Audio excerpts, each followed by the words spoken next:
hari ini biarlah kita datang lebih dulu kepada Tuhan, dan saya mempersilahkan kita semua untuk saat teduh sejenak kita tenangkan hati dan pikiran kita di hadapan Tuhan, dan mata hati kita saat ini kiranya hanya tertuju kepada Tuhan, tidak pada yang lainnya, agar kita dapat fokus di sepanjang ibadah pagi hari ini dan kita mendapatkan sepenuhnya berkat yang Tuhan sediakan untuk kita semua. Mari kita tundukkan kepala, kita berdoa bersama-sama dalam hati, kita berseru kepada Tuhan, mempersiapkan hatimu.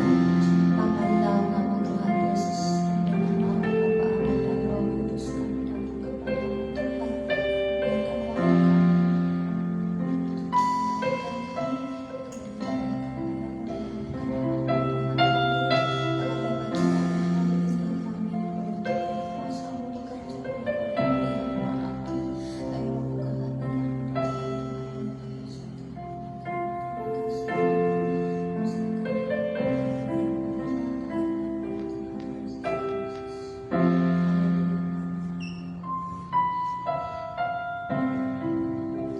Tuhan, yang kami nantikan adalah Engkau pada pagi hari ini.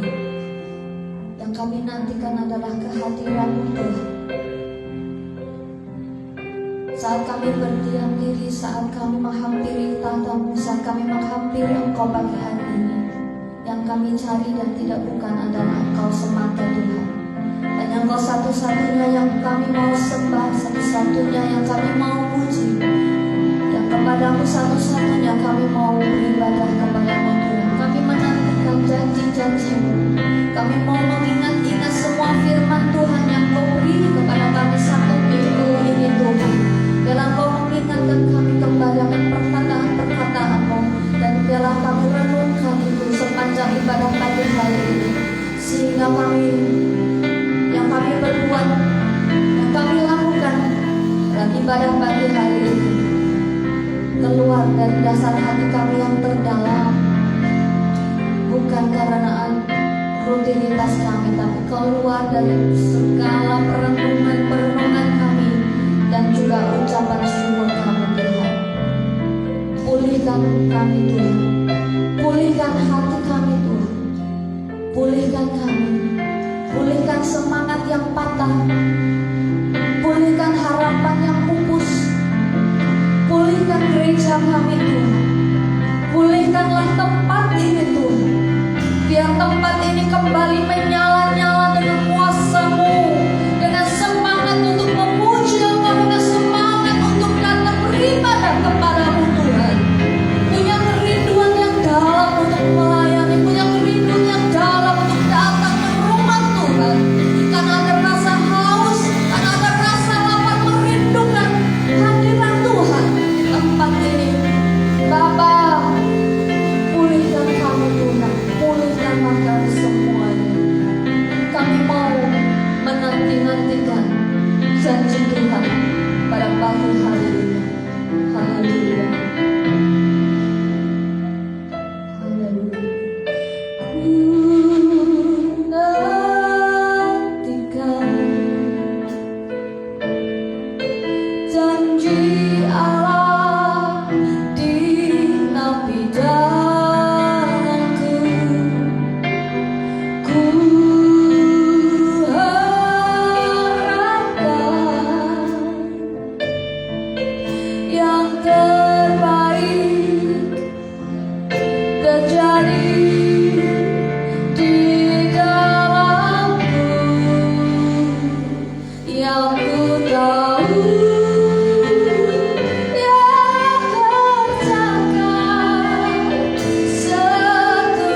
adalah dengan penuh sukacita dan penuh pengharapan. Jadilah orang-orang yang lebih daripada pemenang, tampil dengan kekuatan yang Tuhan sudah siapkan buat kita semua. Jangan kendorkan semangat, jangan kendorkan hatimu. Kita datang untuk mengucap syukur kepada Tuhan dalam penuh pengharapan bahwa Tuhan pasti akan menolong kita, bahwa Tuhan sanggup mendatangkan kelegaan buat kita. Semua yang berbeban berat Tuhan akan berikan kelegaan. Bangkit berdiri saudara. Yang ku tahu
menikmati sukacita-Mu. Yang sakit disembuhkan di dalam nama Tuhan Yesus. Yang putus asa diberi pengharapan yang baru di dalam nama Tuhan Yesus. Yang sudah tidak mempunyai kekuatan diberi kekuatan yang baru di dalam nama Tuhan Yesus. Terobosan terjadi, terobosan terjadi, terobosan terjadi, dan terobosan terjadi. Terima kasih Bapa Surgawi. Kami membuka hati kami, kami mau datang kepadamu. Terima kasih. Terima kasih Tuhan. Jamah lawat kami pada pagi hari ini Tuhan. Ya, kami menikmati suasana surgawi pada pagi hari ini. Di dalam nama Tuhan Yesus yang siap memuji Tuhan katakan amin. Haleluya. Masih ada sukacita. Haleluya. Semangat yang baru Tuhan berikan buat kita karena Dia Allah yang sanggup memberkati kita semua.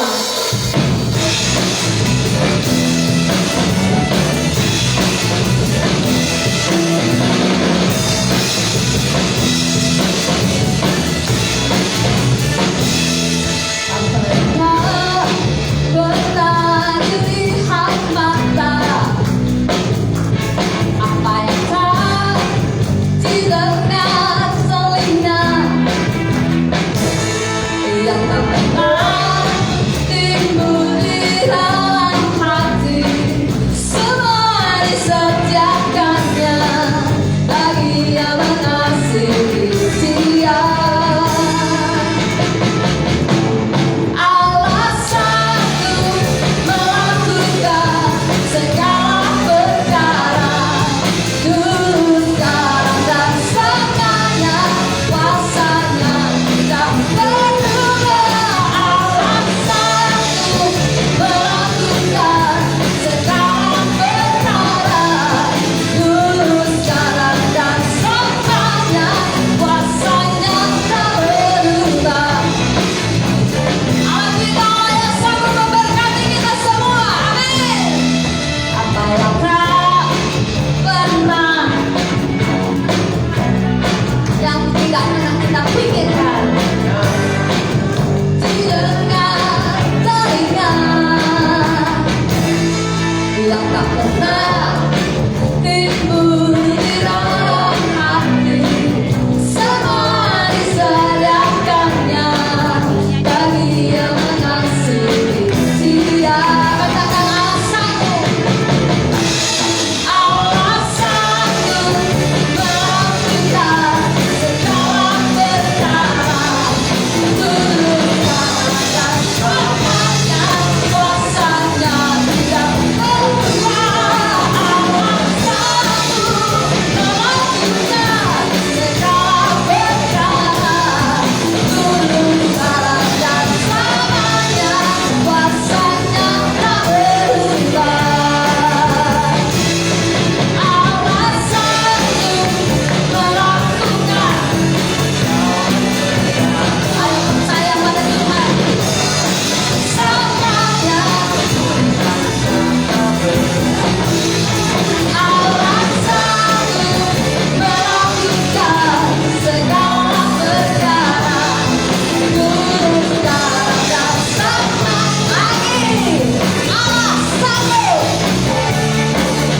sanggup. Allah sanggup melakukan segala perkara, dulu, sekarang, dan selamanya. Tak berubah. Allah sanggup melakukan segala perkara, dulu, sekarang, dan selamanya. Kuasanya tak berubah. Dulu, sekarang, dan selamanya. Dulu, sekarang, dan selamanya. Dulu, sekarang, dan selamanya. Kuasanya tak berubah.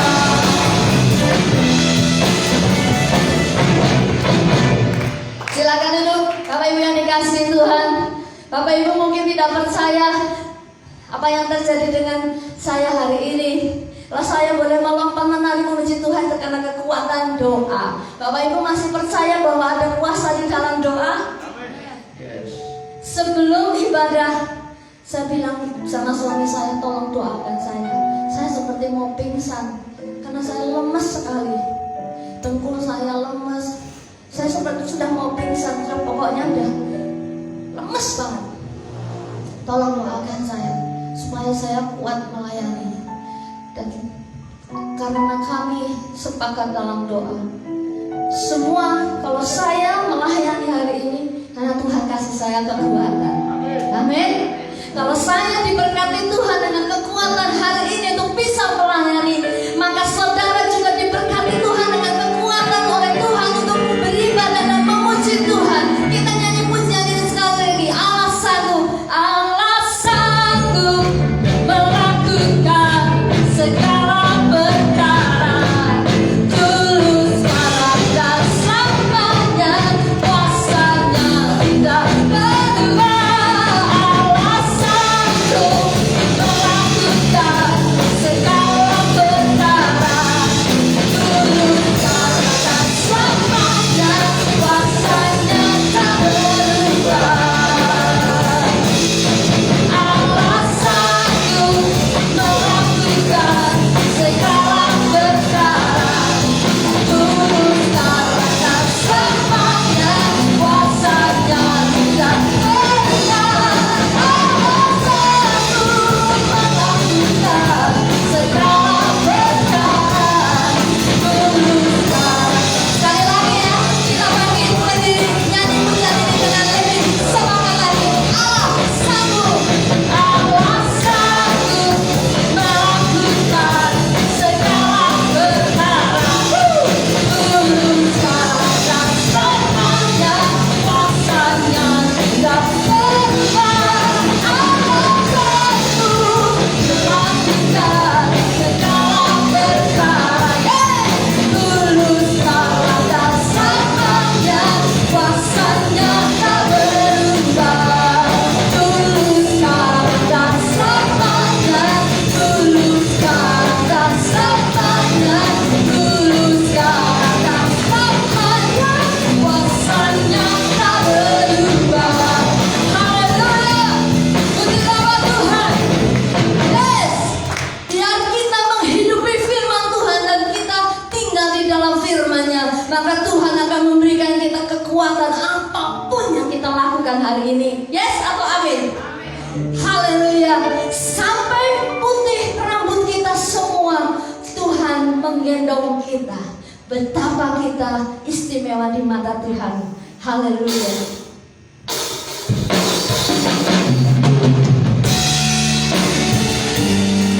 Terima kasih Tuhan, Engkau menjadikan kami sangat istimewa di mata-Mu. Hingga kami mau menutup usia pun Engkau tetap menggendong kami. Engkau tetap memelihara, Engkau tetap memperhatikan kami. Inilah kami dalam ucapan syukur kepadamu. Kami naikkan pujian bagimu.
hari ini, di pagi hari ini kami mau menikmati kebenaran firman Tuhan. Beri kami kekuatan untuk mengertinya dan melakukannya.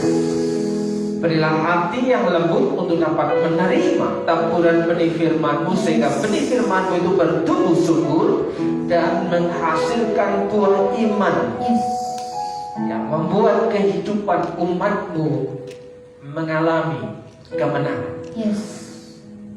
Urapi hamba-Mu, berkati setiap umat Tuhan yang menerima kebenaran firman Tuhan dengan hati yang tulus.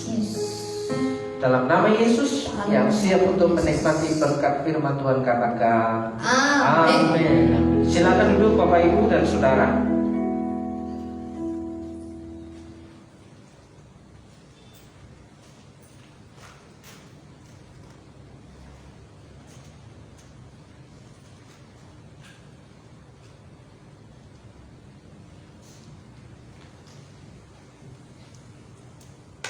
Shalom.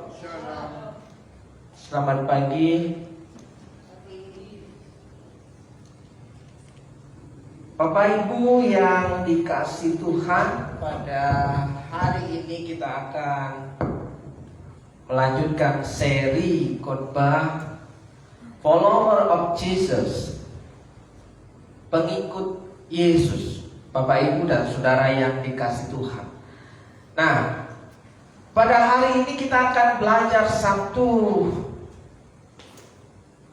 hal lagi, bahwa kalau minggu yang lalu kita belajar menjadi apa itu seorang pengikut Kristus, yang pertama itu harus punya inisiatif. Jadi orang-orang yang menjadi pengikut Kristus, orang yang dipakai oleh Kristus Tuhan, itu adalah orang yang punya inisiatif. Dan yang kedua, pada hari ini saya mengajak saudara untuk belajar satu hal tentang murah hati, Bapak Ibu dan Saudara. Mungkin Bapak Ibu dan Saudara sangat tahu tentang hal yang namanya murah hati, ya. Bapak Ibu dan Saudara akan paham dengan hal yang namanya murah hati. Apa itu murah hati? Tapi yang kita mau renungkan pada hari ini adalah bagaimana kita bisa menghidupi, ya, karakter Tuhan Yesus itu, yang murah hati itu menjadi karakter kita, ya. Karakter kita itu saudara dan saya, ya. Jadi Bapak Ibu dan Saudara, ciri khas pengikut Yesus yang kedua pada hari ini itu adalah murah hati.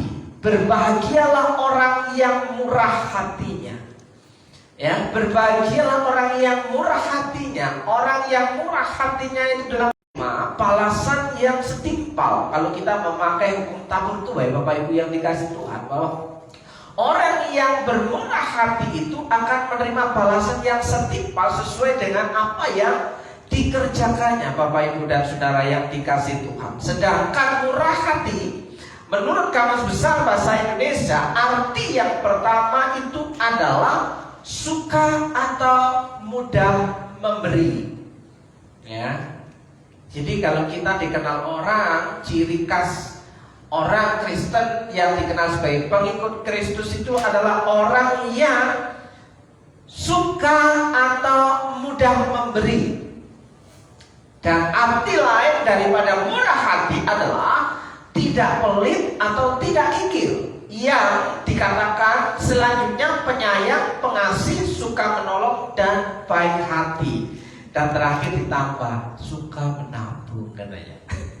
Ya, Ibu Bapak Saudaraku yang dikasih Tuhan, murah hati itu adalah seseorang yang punya karakter suka atau mudah memberi. Kalau dalam kebiasaan kita, orang itu dikenal dengan nyanyo, ya.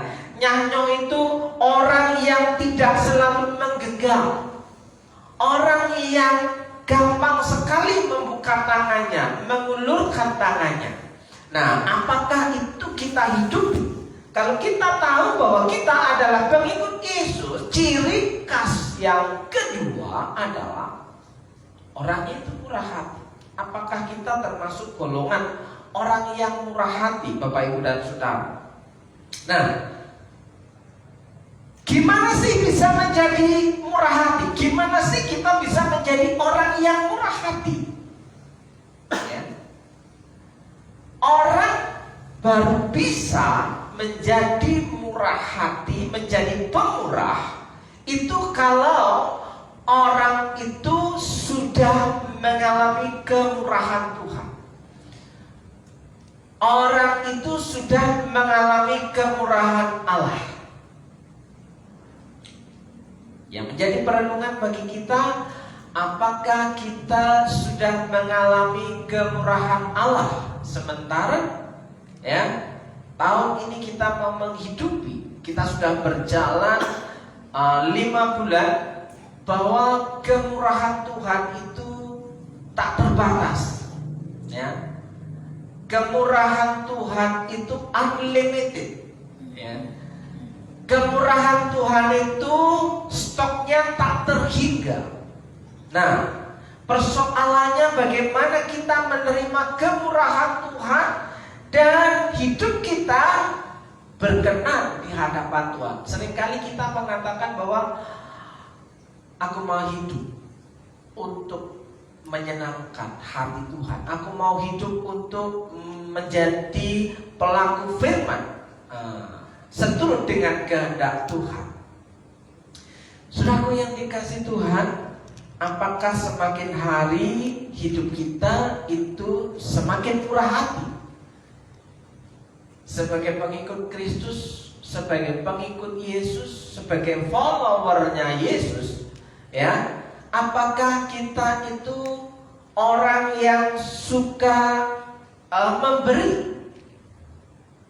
Gimana sih kita bisa menjadi orang yang murah hati?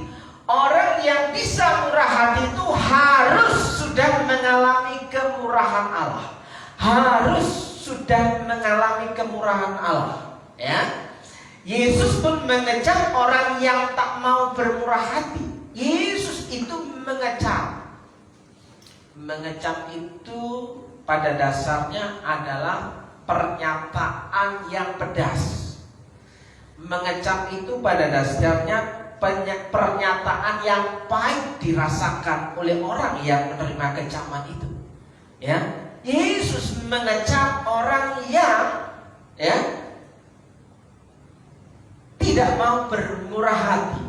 Nah, syarat yang pertama, orang Kristen, pengikut Yesus, murid Yesus yang bisa murah hati itu adalah orang yang sudah menerima kemurahan Allah. Dan yang kedua, sudah pernah mengalami penderitaan dan kesusahan.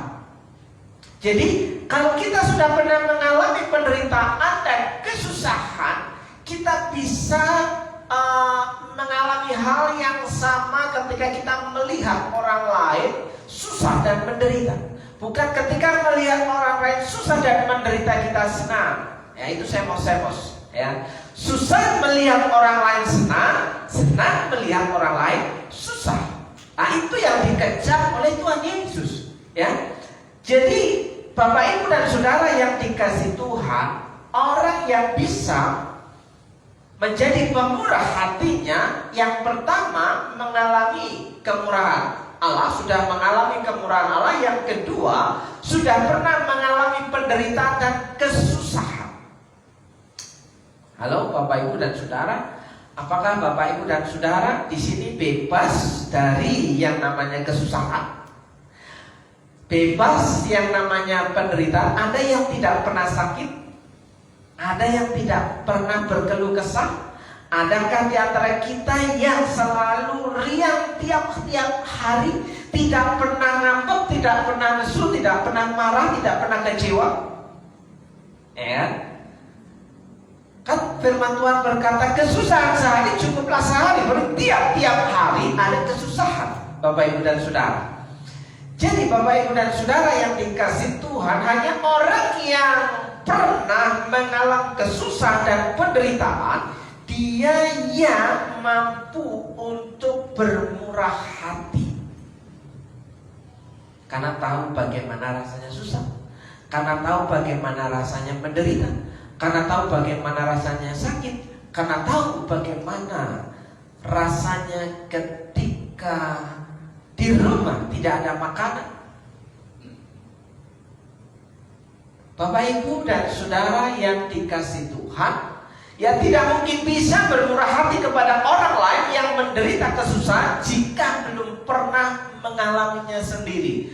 Anak orang kaya atau orang yang suka memanjakan anaknya yang tidak boleh mengalami kesusahan, maka anak tersebut akan tercipta menjadi anak yang manja dan tidak tahu bagaimana hidup itu harus berjuang, karena hidup itu ada kesusahan.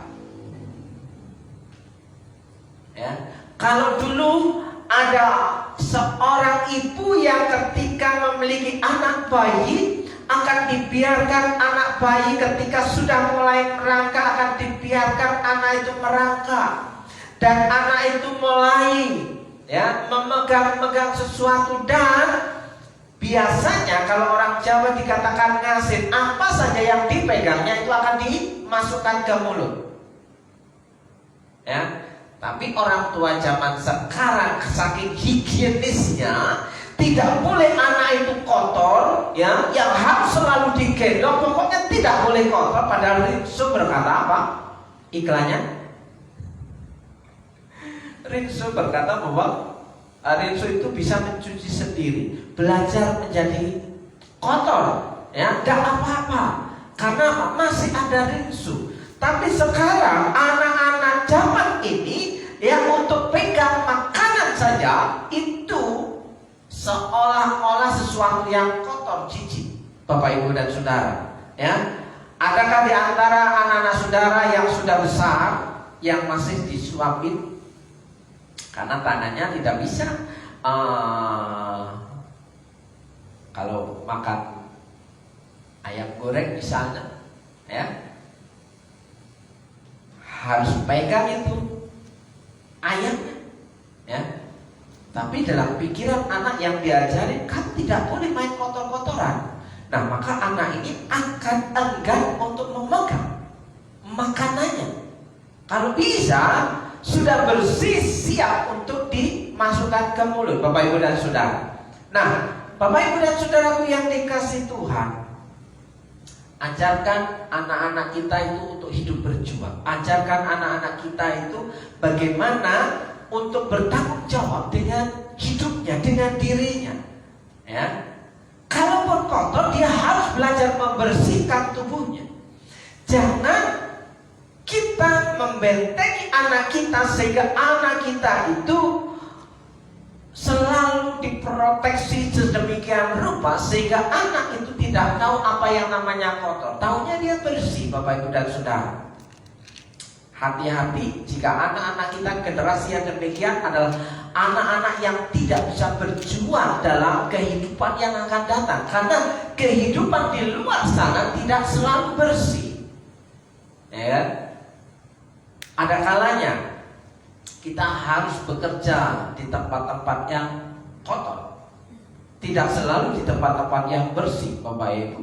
Pekerjaan yang ada di tempat-tempat rumah makan itu ada selalu memegang kotoran. Kenapa? Harus cuci kotoran, cuci piring, cuci gelas, ya. Yang ngeband itu berbicara tentang membersihkan kotoran. Tapi kalau anak kita tidak pernah diajari tentang apa itu yang kotor, maka anak kita akan menjadi generasi yang tidak bisa berjuang di masa susah. Nah, Bapak, Ibu, dan Saudaraku yang dikasihi Tuhan, ya, ada contoh-contoh tindakan murah hati. Yang pertama, tidak menganggap dirinya sendiri yang terbaik. Jadi biarkan anak-anak kita itu belajar untuk kehidupannya supaya bisa mengenal, oh itu batu. Kalau anak bayi, ingat yang punya bayi, ya, kalau selalu diprotek, coba saudara bandingkan dengan anak-anak yang selalu diprotek, selalu higienis dalam perawatan bayinya, ya, bukankah masih sering sakit-sakitan faktanya? Tapi anak yang diajarkan beradaptasi dengan lingkungan, dia akan cenderung punya imun yang lebih kuat. Dia jarang sakit-sakitan. Saudaraku yang dikasih, perhatikan baik-baik. Anak yang sering hujan-hujanan dengan anak yang tidak pernah kehujanan, ya, akan lebih kuat imunitasnya dengan anak yang sering kehujanan. Kenapa? Sudah biasa.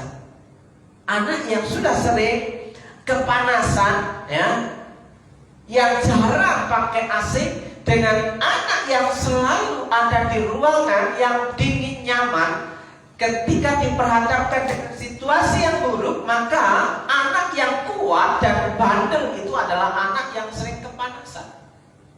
Kenapa? Dia lebih kuat, dia lebih tahan, Bapak Ibu dan saudaraku yang dikasih Tuhan, ya. Kecuali orang tuanya kaya, punya banyak harta, punya banyak uang, dia akan selalu menyediakan apa yang dibutuhkan oleh anaknya. Tidak masalah, ya kan? Tapi kalau kita sadar siapa kita hari ini, faktanya bahwa kita masih harus berjuang dalam hidup ini, maka kita harus mengajari anak kita untuk survive, supaya bisa mengalami hal dalam kehidupannya. Dalam satu titik dia bisa menjadi orang yang murah hati, yang tidak menganggap dirinya sendiri yang terbaik, ya. Tidak mengharapkan imbalan atas bantuan yang diberikan. Orang yang murah hati itu ketika membantu, dia tidak akan berharap bahwa akan mendapatkan balas budi dari dia, ya. Tidak akan berharap balas jasa dari dia, tapi dia akan memberi karena dia suka memberi, ya. Suka memberi, ya. Apa yang ada pengennya diberi. Nah, itu tidak mengharapkan imbalan atas bantuan yang diberikan. Selalu merasa bersyukur dan puas atas apa yang dia berikan. Saudara, kalau orang yang murah hati itu memberi, dia akan merasa bahagia, dia akan merasa senang. Dia tidak akan merasa tertekan, walaupun ada kerugian secara material, ya, karena memberi itu berkurang. Secara fakta kasat mata kita, apa yang kita punyai kita bagikan kepada orang lain, berarti apa yang kita punyai berkurang. Tapi ada rasa satu kepuasan dan rasa senang dan bahagia, sukacita ketika kita bisa berbagi hidup dengan orang lain. Nah, ada kebahagiaan yang tidak terukur, tidak pernah putus asa dalam menggapai impian. Orang yang murah hati itu orang yang selalu optimis. Kenapa?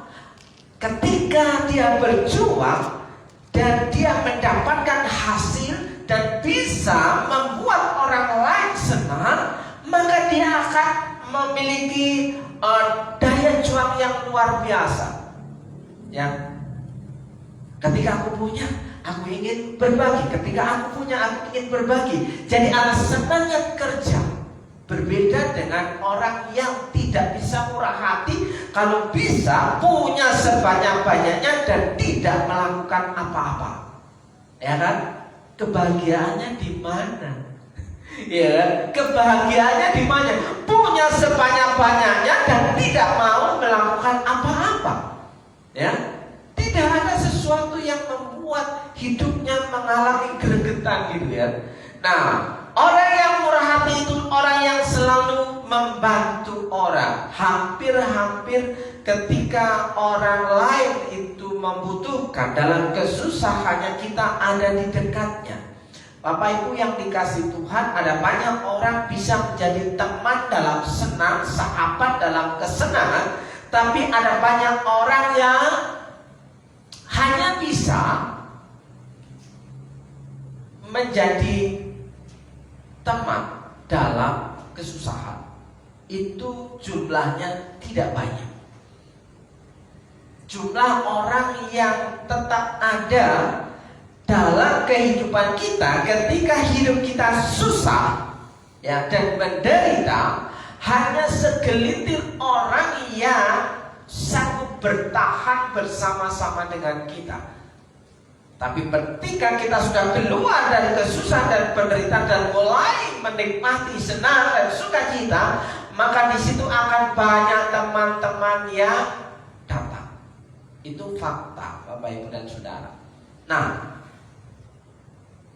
apa yang kita harapkan hari ini, lakukanlah itu kepada orang lain. Jadi jika kita berharap bahwa ada banyak orang ada di sekitar kita, maka kita itu juga seharusnya melakukan apa yang kita harapkan.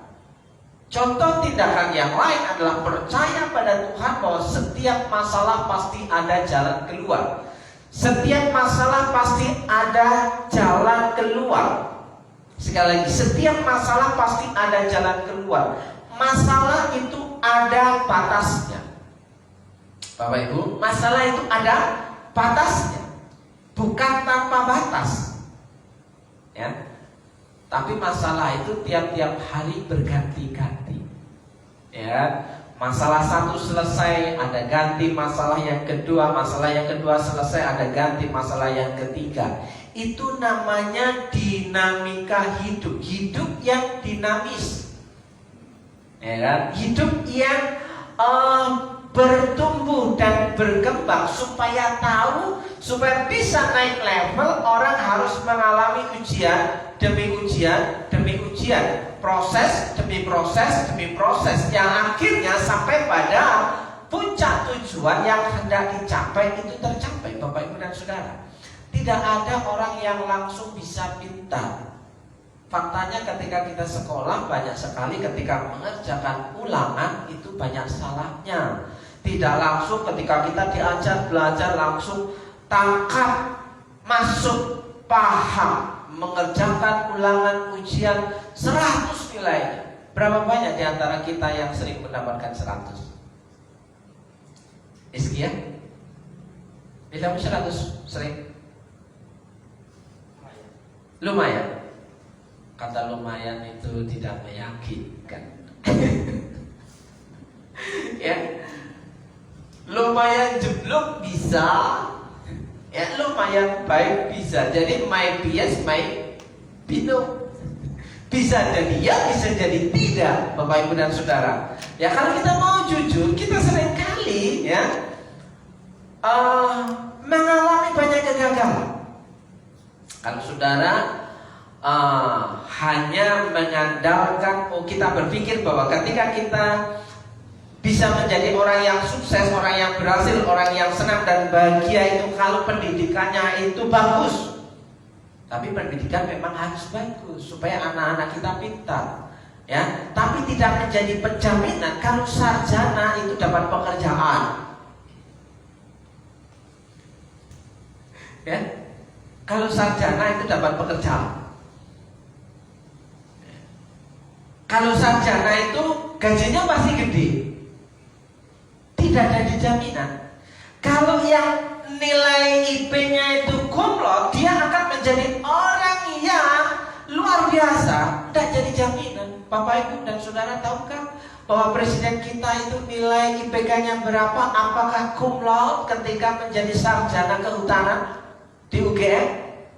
Yang sekarang menjabat sebagai presiden RI sampai 2 periode, apakah nilainya cum laude? Enggak, ya, enggak juga. Bahwa apa yang kita pandang, kita punya nilai di atas ijazah kertas itu baik-baik, belum tentu punya pekerjaan yang baik. Bapak Ibu dan Saudaraku yang dikasih Tuhan, ada banyak orang ketika saudara berjumpa dengan saudara-saudara teman-teman lama kita ketika kita reuni, mereka dulu yang dikenal anak paling cerdas, anak yang paling pandai, pinter di kelasnya. Ketika kita ketemu, apakah bayangan kita, wah pasti dia menjadi orang yang sukses? Belum tentu, ya. Hanya orang yang percaya pada Tuhan bahwa setiap masalah pasti ada jalan keluarnya. Masalah itu ada batasnya. Masalah itu tidak abadi. Dan ketika kita percaya bahwa setiap masalah pasti bisa diselesaikan, setiap masalah pasti bisa, maka kita akan bisa menjadi orang yang murah hati. Karena apa? Kesusahan sehari cukuplah untuk sehari. Kalau hari ini kita bisa susah, besok susah, ya. Kenapa dalam kesusahan ini kita tidak melakukan hal yang sama? Dikala kita menjadi orang yang senang, berbagi, menjadi orang yang murah hati kepada orang lain. Toh besok juga susah, ya kan? Sama-sama susah, ya. Bapak Ibu, tindakan-tindakan yang mencerminkan orang yang murah hati itu karena punya dasar bahwa Tuhan punya solusi atas setiap masalahnya. Kalaupun dia berbagi kepada orang lain dan dia melihat bahwa apa yang sudah dibagikan, yang dia miliki itu berkurang, maka dia akan berpikir Tuhan akan memberikan besok atau lusa sesuatu yang baru lagi. Artinya kalau Bapak Ibu dan Saudara itu harus mengalami pengenolan supaya ada pengisian baru, ya kan? Bapak Ibu kalau isi bahan bakar minyak kendaraan Bapak Ibu dan Saudara sudah penuh atau sudah hampir dipastikan mau habis, pastinya kendaraan bermotor kita ketika kita mau isi bensin atau isi pertalite atau isi pertamax sudah dapat dipastikan bahwa itu sudah berkurang dan mau habis, baru akan diisi. Begitu juga orang yang punya mental murah hati, dia percaya bahwa ketika kita, stok kita, logistik kita, sesuatu yang kita miliki mulai berkurang, akan percaya bahwa Tuhan akan beri yang baru. Mulai dari nol, ya Pak. Ya, dinolkan dulu supaya ada yang baru datang. Saudara, kalau saudara nggak percaya, lihatlah, buka lemari saudara. Ketika saudara masih merasa bahwa oh ini sayang, ini semua kenang-kenangan, ini cokoloro ya, ini akan disimpan seumur hidup dan akan dibawa sampai mati, sehingga peti mati kita akan penuh dengan pakaian bekas. Sadarkah kita bahwa peti mati itu bukan tong sampah yang untuk membuang pakaian bekas, barang-barang bekas yang kita punya. Nah, sebelum menjadi barang yang tidak layak pakai, lebih baik kan kita bisa berbagi kepada orang lain, sehingga orang lain itu bisa merasakan senang sedikit. Ya, Bapak Ibu dan Saudara yang dikasihi Tuhan, tindakan yang salah dan keliru ketika orang-orang itu belajar murah hati. Ya, tindakan yang keliru, murah hati kok salah. Ada yang salah Bapak Ibu dan Saudara. Ya, orang yang memberi di tempat yang salah juga salah. Ya, apa saja contoh-contohnya? Memberi uang kepada orang yang malas. Orang yang malas jangan dikasih. Salah kalau orang malas itu kasih, karena dia akan tetap memelihara kemalasannya supaya tetap mendapatkan pemberian demi pemberian. Orang malas itu tidak layak dikasihani. Ya, memberi uang kepada orang yang tidak mau bekerja dan berusaha, apalagi malas tidak mau bekerja dan berusaha, itu sesuatu yang salah jika kita terus-menerus memberikan. Ya, kalau sekali dua kali tidak bagi soal, tapi kalau terlalu sering itu sesuatu yang salah dan keliru yang kita lakukan. Perhatikan 2 Tesalonika pasal yang ketiga ayat yang ke-10. Firman Tuhan berkata apa? Mulai lupa ini. Ya. Firman Tuhan berkata apa, Bu Elina? Tolong dicarikan. 2 Tesalonika 3 ayat yang ke-10. Orang yang tidak mau bekerja janganlah ia makan. Jadi kalau orang tidak mau bekerja, orang yang tidak mau berusaha, orang yang malas tetap kita suapin, maka kita akan memelihara sebagai orang jompo karena tidak mau bekerja. Ya. Yang kedua, tindakan yang salah dan keliru itu membantu memberikan pinjaman kepada orang yang hanya memenuhi keinginannya. Bapak Ibu yang dikasih Tuhan, sementara kebutuhan itu sesuatu yang bisa di-planning dan direncanakan, Bapak Ibu. Ya, kalau keinginan itu terkadang dadakan dan otomatis, melihat langsung ingin. Itu keinginan. Beda dengan kebutuhan. Kebutuhan itu pasti terencana, ya kan, Bapak Ibu dan Saudara. Nah, kalau kita sering memberikan bantuan, pinjaman kepada orang yang hanya untuk memenuhi keinginannya, hanya ingin memenuhi hawa nafsunya, hanya ingin memenuhi gengsinya, maka itu dikatakan tindakan murah hati yang keliru. Misalnya, seringkali sih pengen ganti HP baru. Ya masuk dulu ya. Seringkali ketika melihat HP sudah mulai lemot, seringkali pengen ganti HP yang baru, karena ini sudah kayaknya sudah tidak memadai. Padahal masih bisa difungsikan, masih bisa ada banyak cara untuk membuat HP-nya rusak. Ya kan? Bisa jadi jatuh, yang tidak mau jatuh dijatuh-jatuhkan, Bapak Ibu dan Saudara. Itu mungkin saya, ya kan? Nah, Bapak Ibu dan Saudara yang dikasih Tuhan, kalau ini masih bisa berfungsi dengan baik, kita ingin keluar produk baru, itu hanya memenuhi keinginan hawa nafsu dan gengsi, mengikuti tren zaman ini yang sedang viral, Bapak Ibu dan Saudara yang dikasih Tuhan. Nah, jika ini yang terjadi, dia nggak punya kapasitas, tidak punya uang untuk membelinya, terus kita mau dipinjamin untuk beli HP baru, padahal dia masih punya HP. Nah, ini murah hati yang keliru. Kenapa?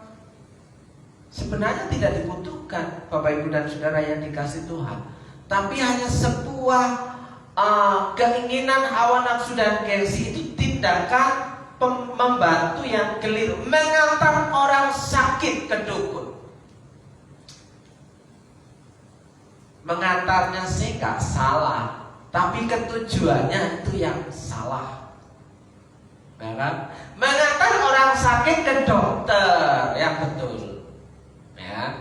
Mengantar orang sakit ke puskesmas, bukan mengantar orang sakit ke orang pintar, ke dukun. Nah, sepertinya kita baik menolong orang lain, tapi tindakan yang keliru, bukan murah hati, tapi ikut dalam persekongkolan itu.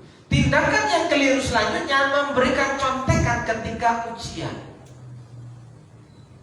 Yosua ketika ujian, Hizkia ketika ujian berbagi hasil ceroman, pernah. Maksudnya apa? Karena pernah dikasih contekan.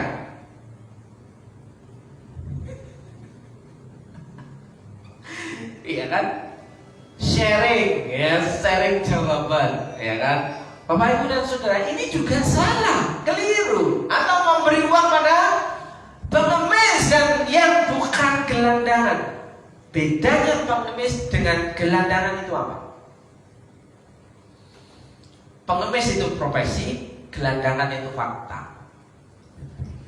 Ya. Bedanya pengemis dan gelandangan adalah pengemis itu sebuah profesi, sementara gelandangan itu adalah fakta. Banyak yang kita tahu, setiap mau menjelang Lebaran ada banyak pengemis baru, pengemis dadakan.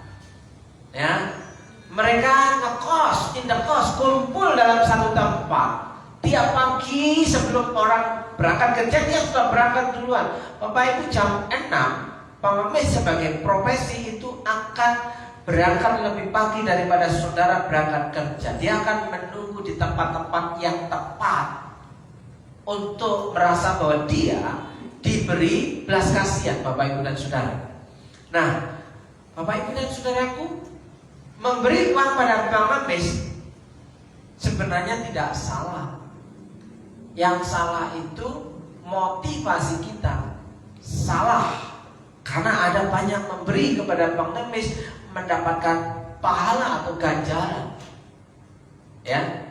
Nah, memberi uang pada pengemis yang bukan gelandangan, seringkali kita tidak merasa kasihan kepada gelandangan, kita merasa kasihan kepada pengemis.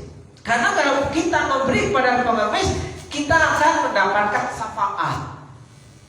Ya, Gusti berkahi, ya kan? Diberkahi kerjaannya beruntung-untung. Ya kan? Kalau kita ngasih ke pengemis, tapi kalau kita ngasih ke gelandangan, sudah bau, ya, sudah gak karu-karuan, kita boro-boro bilang terima kasih, dia akan nyelonong begitu saja, Bapak Ibu dan Saudara. Ya kan? Sebenarnya mana yang benar di antara dua-duanya? Memberi kepada pengemis atau memberi pada gelandangan? Bedakan antara pengemis dan gelandangan. Ya, tindakan yang salah. Bapak Ibu yang dikasih Tuhan, murah hati yang pertama itu mudah memberi. Ya, ada kemampuan untuk melihat dan merasakan penderitaan orang lain. Jadi orang yang punya karakter murah hati, orang yang punya hati, ya, suka memberi itu punya kemampuan untuk melihat dan merasakan, bisa melihat dan merasakan apa yang menjadi kesusahan dan penderitaan orang lain karena pernah susah. Kalau orang yang pernah susah bisa melihat dan merasakan apa yang dirasakan oleh kesusahan orang lain. Itu yang pertama, Bapak Ibu. Ada rasa kasihan atau simpati, merasa bersama-sama dengan orang yang menderita. Ketika sudah bisa melihat dan merasakan, timbul rasa kasihan, simpati. Rasa kasihan itu baik, ya. Tapi alangkah baiknya jika ada tindakannya. Oh, kasihan ya, dia belum makan. Itu hanya sekedar simpati, ya. Tapi alangkah baiknya kita langsung ada tindakan, kasih dia makan.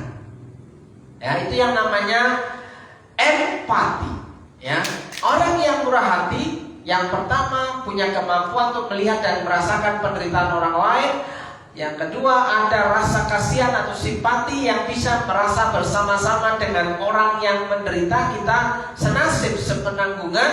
Dan yang ketiga ada empati, yaitu tindakan untuk menolong orang yang menderita. Bapak Ibu pernah mengalami ketika Bapak Ibu sebagai orang tua yang sudah bekerja banting tulang pagi siang malam, tapi tidaklah apalah daya untuk membayar sekolah anak tidak cukup. Ya kan? Pernahkah dialami oleh kita? Sehingga kita sudah berjuang bekerja pagi siang malam, tapi apa daya kebutuhan yang satu ini tidak bisa terpenuhi untuk membayar sekolah anak. Jadi kita tahu bagaimana rasanya tanggung jawab sebagai orang tua untuk membayar sekolah anak, Bapak Ibu dan Saudara. Maka di sini dibutuhkan rasa empati, tindakan untuk menolong orang yang menderita. Dan yang kedua, arti dari murah hati itu tidak pelit atau tidak kikir. Ya, ada kemampuan untuk berbuat baik. Ada kemauan untuk berbuat baik. Karena saudara dan saya diciptakan Allah, ya, untuk melakukan pekerjaan baik. Efesus pasal yang kedua ayat yang ke-10. Karena kita ini buatan Allah, diciptakan dalam Kristus Yesus untuk melakukan pekerjaan baik. Pekerjaan baik itu adalah orang yang mau bermurah hati, yang dipersiapkan Allah sebelumnya. Jadi kita sudah jauh-jauh hari itu disetting oleh Allah untuk menjadi orang yang melakukan pekerjaan baik, yaitu orang yang murah hati. Ia mau supaya kita hidup di dalamnya, hidup di dalam, menghidupi kita sebagai pengikut Kristus, Bapak Ibu dan Saudara. Jadi ada kemauan untuk berbuat baik. Sementara Yakobus 2 ayat 16, ya, dan seorang dari antara kamu berkata, selama jalan, kenakanlah kain panas dan makanlah sampai kenyang. Tapi ia tidak memberikan kepadanya apa yang perlu bagi tubuhnya. Apakah gunanya itu? Iman tanpa perbuatan adalah pada hakikatnya mati. Jadi iman yang mati berarti orang yang tanpa iman. Orang yang tanpa iman itu dikenal orang kebanyakan adalah orang yang kurang percaya. Orang yang kurang percaya sama dengan tidak percaya, ya. Orang yang kurang percaya sama dengan tidak percaya. Orang yang setengah-setengah percaya sama dengan tidak percaya. Artinya imannya sudah mati. Apakah gunanya itu? Ya kan? Makanlah sampai kenyang. Jangan lupa ya makan. Bapak Ibu pernah ketika bertegur sapa dengan saudara, dengan teman, ketika Bapak Ibu dengan terbiasa kepleset, keperucut, menanyakan sudah makan belum? Apakah Bapak Ibu siap? Masih makan? Halo, selamat pagi, apa kabar hari ini? Sudah makan belum? Kebiasaan tegur sapa yang tidak bertanggung jawab.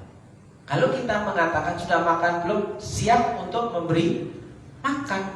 Dan itu yang saya ingatkan kepada pasangan saya. Kalau kamu menyapa orang, kamu mengatakan, kamu berkata sudah makan belum, dan kamu harus siap-siap ngasih makan. Jangan nanya doang. Kalau belum, gimana? Ya is. Sering kan ditanya, sudah makan belum is?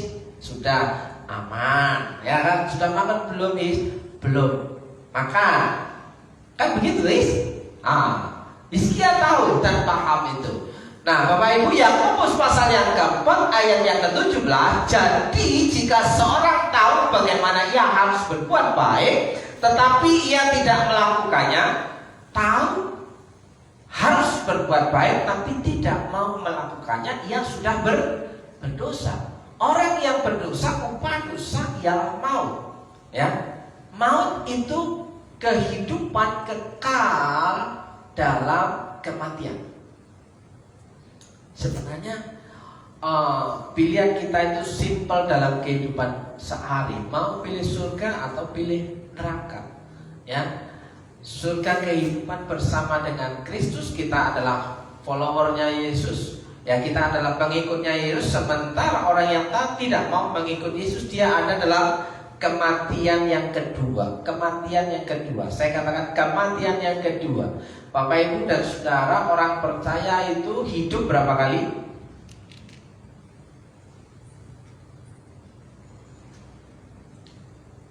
Lahir, hidup, ya. Sementara mati itu setelah lahir, ya. Kalau orang percaya lahir, hidup, mati, hidup. Kenapa? Dijemput Tuhan Yesus. Hidup berapa kali? Hidup berapa kali?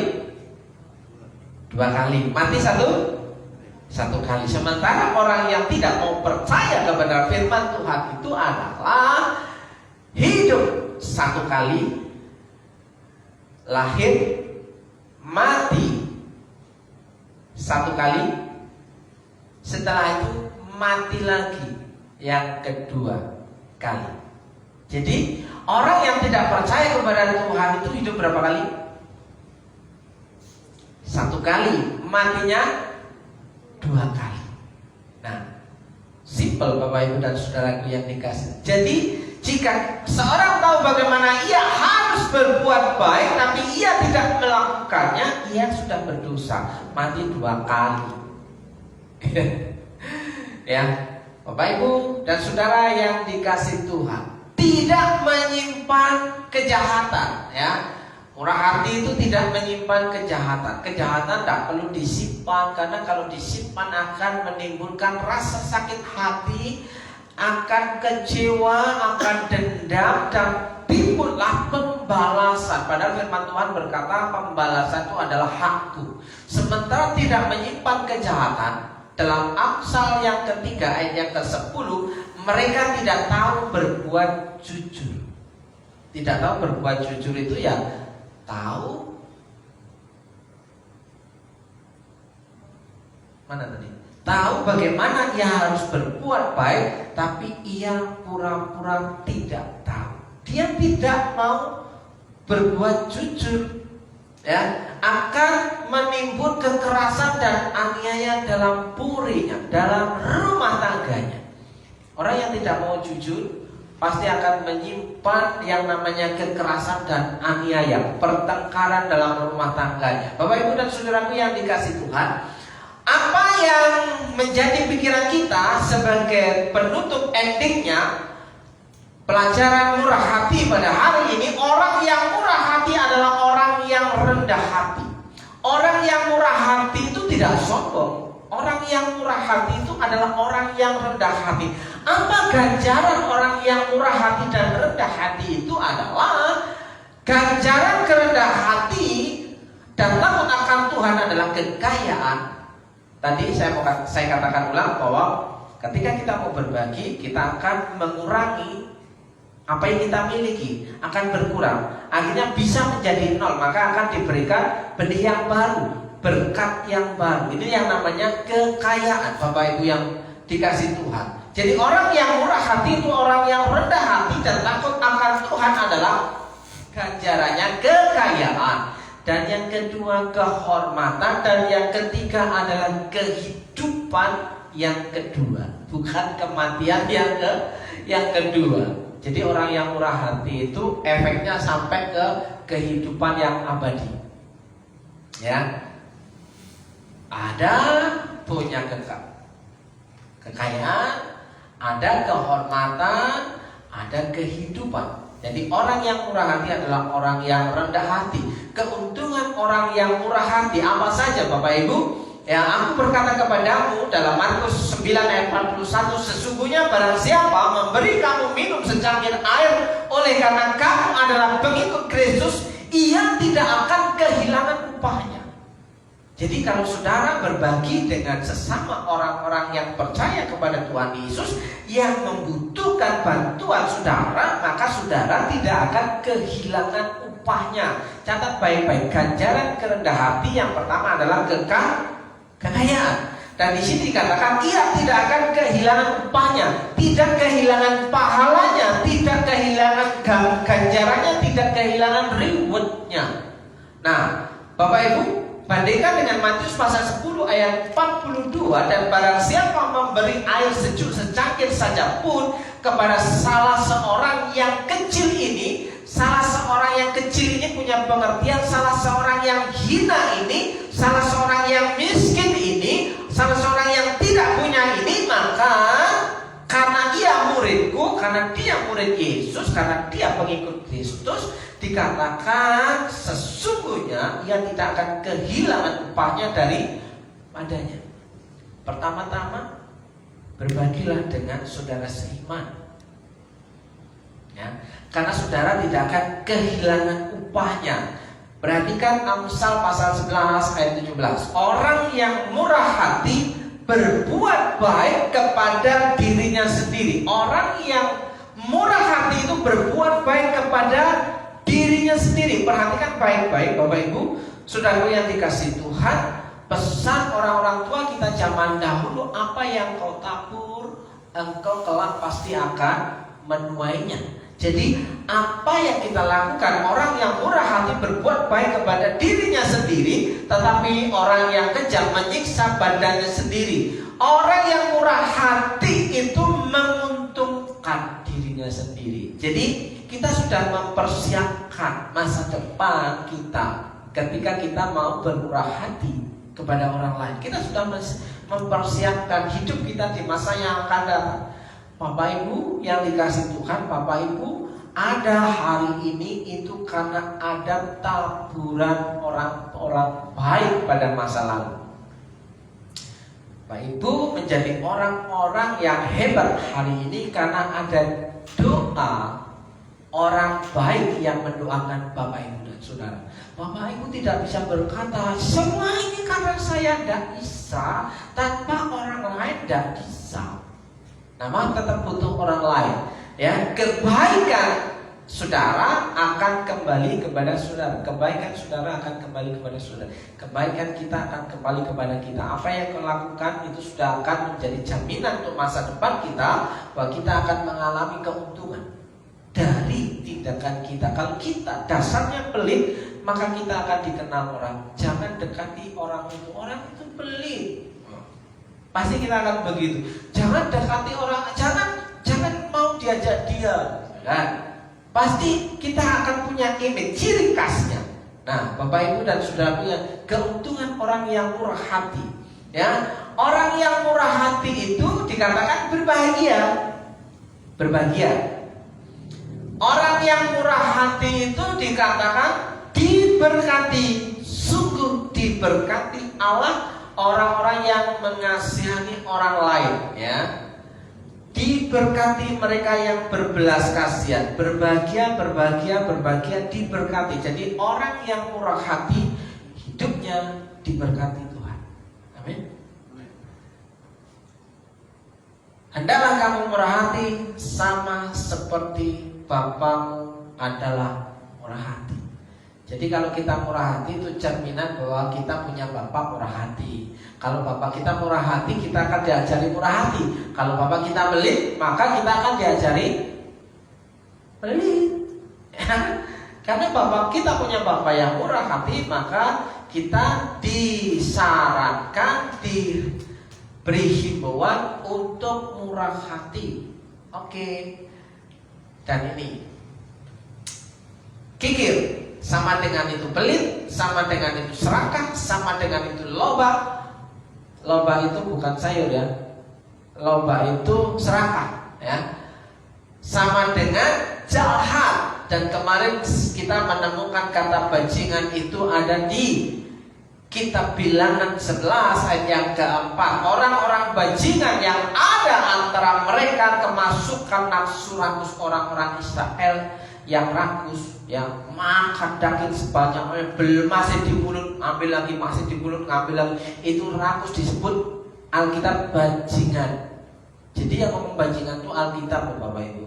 Ya, nafsu rakus, dan orang Israel pun menangislah pula serta berkata, siapakah yang akan memberi kita makan daging? Ya kan, sudah dikasih makan roti mana, gak puas, minta daging. Sudah dikasih makan daging, masih besoknya, ya, renungan hari besok, Israel murtad lagi. Pemberontakan Israel, Bapak Ibu dan Saudaraku yang dikasih Tuhan. Jadi kikir itu adalah lawan dari murah hati. Pelit, serakah, loba, jahat, bajingan. Kenapa disebut jahat? Ingat baik-baik. Amsal 28 ayat 22. Orang yang kikir tergesa-gesa mengejar harta. Orang yang kikir itu ingin cepat kaya. Ya, orang yang kikir tidak mengetahui bahwa ia akan mengalami kekurangan. Orang yang kikir disebut orang jahat, mengejar kekayaan, tapi dia tidak mau berusaha lebih. Ya, orang yang loba, orang yang dengan segera hendak menjadi kaya, maka jahatlah matanya. Nah, Alkitab ini bicara jujur. Ya, ketika kita ingin menjadi cepat kaya, tapi tidak mau usaha bekerja keras, dikatakan kita itu jahat. Kenapa? Ujung-ujungnya ya manipulasi, Bapak Ibu dan Saudara. Nah, oleh sebab itu di sini dikatakan orang kikir itu disamakan dengan pencuri, pemabuk, pemfitnah dan penipu. Tidak akan mendapat bagian dalam kerajaan Allah. Akan menerima kematian yang kedua, akan menerima hukuman yang kekal, atau yang dikenal masuk neraka. Wah, kalau ditakut-takutin masuk neraka, langsung ujung-ujung banyak orang yang akan bermurah hati. Tidak juga. Tidak juga. Karena banyak orang sekarang tidak takut neraka, ya kan? Karena kan masih nanti, ya kan? Mumpung masih di dunia. Ya, mumpung masih di dunia. Ya, Bapak Ibu, Yang paling terakhir adalah buatlah masa depan saudara berbeda. Buatlah masa depan berbeda. Menjadi pengikut Yesus itu punya masa depan yang berbeda, punya kebiasaan yang berbeda, punya kekasan yang berbeda. Ya, make your future different. Ya, buatlah masa depanmu berbeda. Satu hal yang sulit kita lepaskan adalah hak. Melepaskan hak. Melepaskan hak hidup sebagai hamba Tuhan. Ya, saudara itu hamba Tuhan. Saudara itu hamba Tuhan. Semua saya katakan saudara itu hamba Tuhan. Jadi hamba Tuhan itu doulos. Doulos itu keset. Keset itu ya di bawah. Ya, seorang murid tidak akan lebih daripada gurunya, kata Yesus. Nah, di sini belajar melepaskan hak. Barang siapa tidak memikul salibnya dan mengikut aku, orang yang mau mengikut Yesus, followernya Yesus, dia harus memikul salibnya supaya dapat dikatakan menjadi murid Yesus. Memikul salibnya. Demikian pula lah tiap-tiap orang di antara kamu yang tidak melepaskan dirinya dari segala miliknya, berarti bangkrut dong. Ya, melepaskan segala miliknya berarti bangkrut dong. Loh, Bapak Ibu dan Saudara, kita itu semua hanya dikasih hak untuk mengelola harta milik kita, bukan menjadi pemilik tunggal. Pemilik tunggal. Ya kan? Kita itu hanya dikasih kesempatan, kepercayaan untuk mengelola harta titipan Tuhan. Jadi di sini demikian pula tiap-tiap orang di antara kamu yang tidak melepaskan dirinya dari segala miliknya tidak dapat menjadi muridku. Ternyata menjadi murid Yesus itu ujiannya berat. Harus melepaskan hak. Untuk menjadi seorang Kristen mah gampang. Ya, di KTP Kristen. Tapi untuk menjadi murid Yesus, pengikut Yesus itu berat, ya, ujiannya. Memikul salib dan melepaskan hak. Melepaskan hak.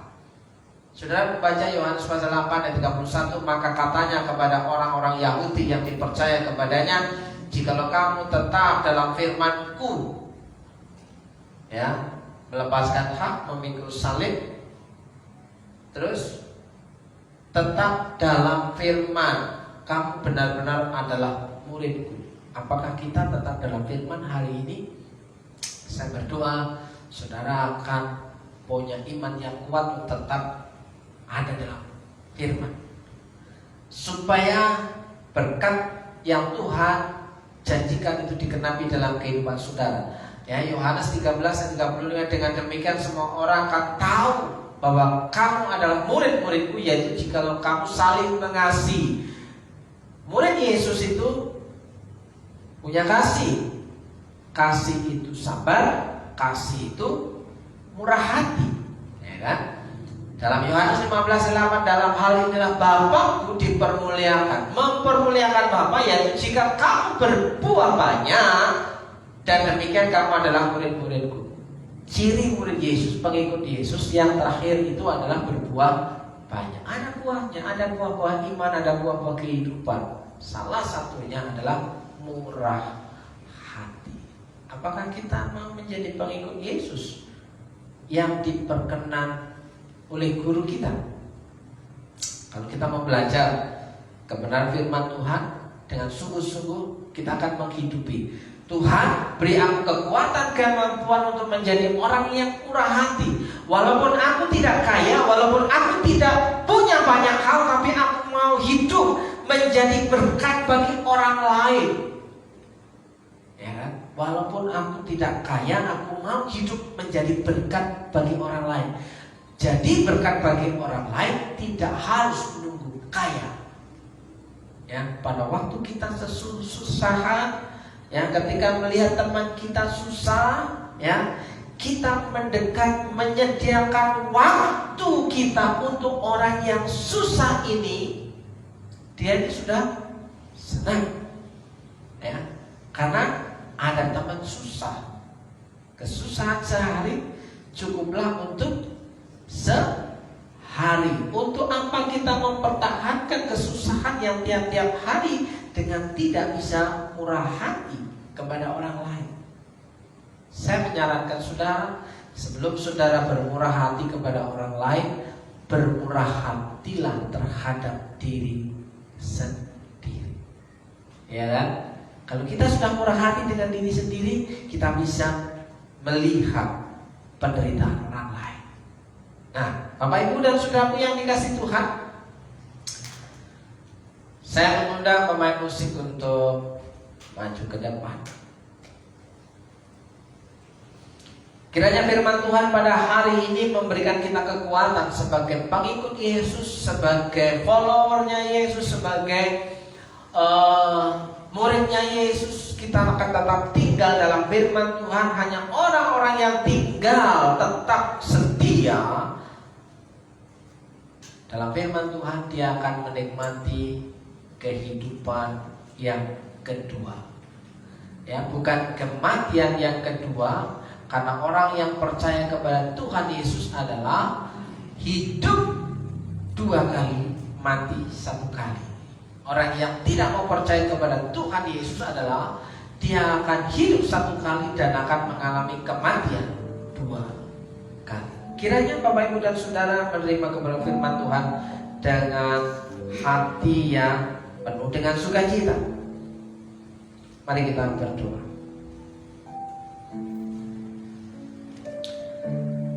Terima kasih Tuhan buat kesempatan pada pagi hari ini. Kami mau belajar satu hal lagi dalam minggu yang kedua ini, bahwa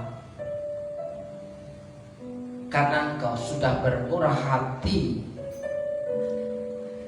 dalam kehidupan kami, maka kami akan belajar menjadi murid yang setia, yang mau bermurah hati, berbagi hidup dengan orang lain yang mengalami kesusahan. Beri kami kekuatan, beri kami kapasitas yang baru untuk menjadi orang yang dapat memberkati orang lain. Terima kasih Bapa di surga. Dalam nama Yesus, saudara yang percaya bahwa saudara dimampukan menjadi orang yang murah hati, katakan amin. Amin.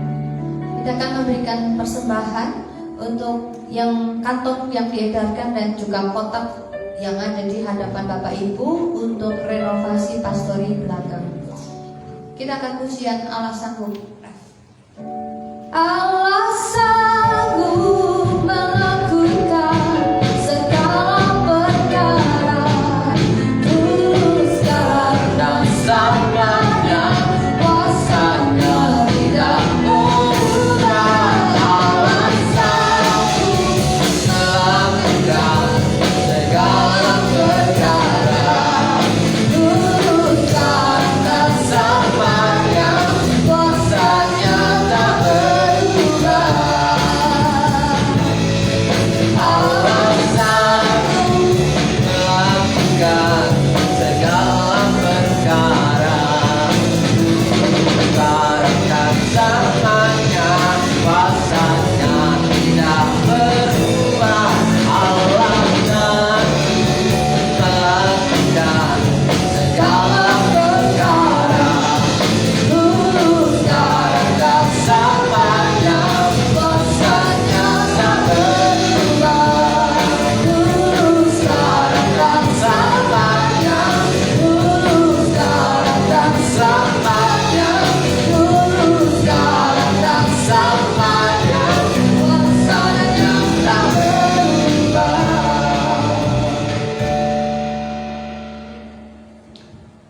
Bapak Ibu menjemput untuk bangkit berdiri, dan kita akan mengakhiri ibadah kita hari ini. Kita akan berdoa untuk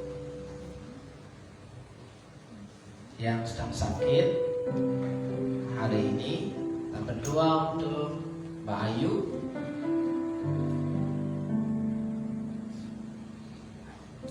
Dalam berkat nama Yesus, yang yang kami kenal dengan Jehovah Rafa, Allah penyembuh tabib yang ajaib.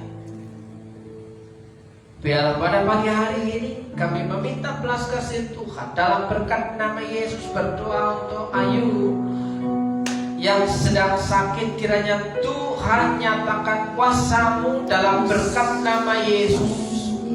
Jadilah sembuh, jadilah sehat, jadilah tahir di dalam nama Tuhan Yesus Kristus. Berkat pemulihan dan kesembuhan menjadi bagianmu dalam nama Yesus. Berdoa untuk orang-orang tua kami yang sedang lemah tubuh di masa-masa tuanya. Berdoa untuk Ama Suju.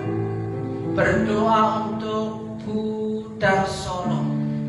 Berdoa untuk Bu Sriati. Berdoa untuk Bu Giarto dan Pak Giarto. Berdoa untuk Oma Lukas. Berdoa untuk orang-orang tua yang lain. Berdoa untuk Pak Kuncoro. Berdoa untuk Pak Ju. Kiranya Tuhan kasih kekuatan dan kesehatan. Berdoa juga untuk Bapak Slamet dan Ibu Slamet. Berdoa juga untuk Ibu Cipto. Kiranya Tuhan memberikan kekuatan yang ekstra, kesehatan yang sempurna, supaya dapat menikmati hari-hari tuanya dengan sukacita dalam berkat nama Yesus. Tuhan pelihara dan cukupkan. Nyatakan kuasa-Mu, berkat sukacita dan damai sejahtera sempurna dalam kehidupannya dalam nama Yesus. Berdoa untuk rumah tangga jemaat Tuhan di GBS Purwokerto yang hari-hari ini sedang mengalami pergumulan dalam kehidupan rumah tangganya, dalam pekerjaannya, dalam pergumulan imannya kepada Tuhan. Tuhan nyatakan kuasa-Mu, berikan jawaban yang tepat pada waktunya, pulihkan hatinya, pulihkan hidupnya, panggil kembali untuk dapat mengerti panggilan Tuhan dalam hidupnya. Tuhan sediakan jawaban yang memuaskan dalam kehidupannya dalam berkat nama Yesus. Tidak lupa pada hari ini kami berdoa untuk kota kami, Kabupaten Banyumas. Berdoa untuk Purwokerto. Berdoa untuk kota kami. Tuhan memberkati dengan berkat kesejahteraan bagi kota kami. Berkati para pemimpin kami dengan hikmat, kekuatan dan kesehatan, supaya dapat memimpin roda pemerintahan dengan bijaksana dan membawa keluar masyarakat yang menuju adil dan makmur, mengalami kesejahteraan. Dalam nama Yesus kami memberkati kota Purwokerto. Terima kasih Tuhan. Bapak, Ibu dan Saudara, mari kita pulang dengan menerima berkat firman Tuhan. Terima doa berkat bagi saudara. Jika engkau baik-baik mendengarkan suara Tuhan Allahmu dan melakukan dengan setia segala perintahnya yang kusampaikan kepadamu pada hari ini, maka Tuhan Allahmu akan mengangkat engkau di atas segala bangsa di bumi. Segala berkat ini akan datang kepadamu dan menjadi bagianmu jika engkau mendengarkan suara Tuhan Allah. Dalam berkat nama Yesus, Tuhan memberkati engkau dan melindungi engkau. Dalam berkat nama Yesus, Tuhan menyinari engkau dengan wajah-Nya dan memberi engkau kasih karunia. Dalam berkat nama Yesus, Tuhan menghadapkan wajah-Nya kepadamu dan memberi engkau damai sejahtera. Dalam nama Yesus, Tuhan memberkati engkau, Tuhan memberkati rumah tanggamu, Tuhan memberkati pasanganmu, Tuhan memberkati anak-anakmu, Tuhan memberkati seisi rumahmu dengan berkat-berkat yang baru yang Tuhan perintahkan mendatangi hidupmu. Dalam berkat nama Yesus, Tuhan memberkati pekerjaanmu, usahamu, tokomu, warungmu, jerilamu yang engkau kerjakan hari kemarin, hari ini maupun hari esok. Tuhan sanggup memberikan engkau keuntungan demi keuntungan mendapat hidup Yes. berkat-berkat yang baru di dalam nama Yesus. Saudara yang percaya katakan